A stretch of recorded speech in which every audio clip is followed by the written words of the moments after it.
Cinquième jour de notre parcours de Carême, nous sommes au chapitre 5 de l'Exode après une journée de pause dimanche hier.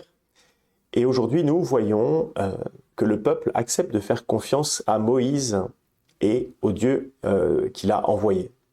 Premier fruit récolté de cette confiance, eh bien, c'est une persécution. Pharaon se met à persécuter le peuple en ne leur donnant pas tout ce dont ils ont besoin pour accomplir leur tâche.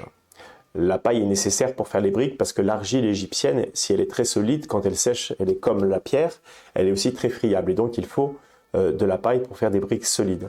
Et donc Pharaon va rendre leur vie impossible, va les tuer à la tâche en refusant de leur donner la paille. On voit la persécution vient de Pharaon.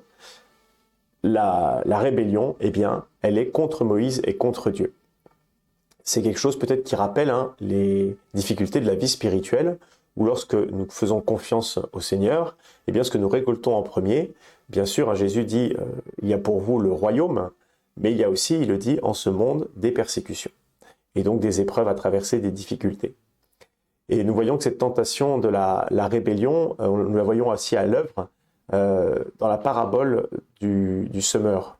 On nous parle de ce bon grain qui accueille la parole, qui accueille ce que Dieu donne avec joie, et parce qu'il est dans un sol peu profond, dès qu'il a levé, eh bien, brûle sur place et ne peut pas grandir et porter du fruit. Alors, le remède pour ça, eh bien, comme dit saint Paul, c'est de travailler dans le calme aujourd'hui à notre salut.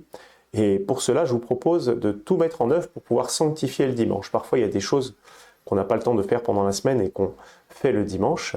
Eh bien, avoir une attention peut-être particulière aujourd'hui ou cette semaine à bien dégager cette journée pour le Seigneur, qui est une journée de libération de Pharaon et de son esclavage. Je vous souhaite une très belle journée avec le Seigneur et je vous dis à demain. Au revoir.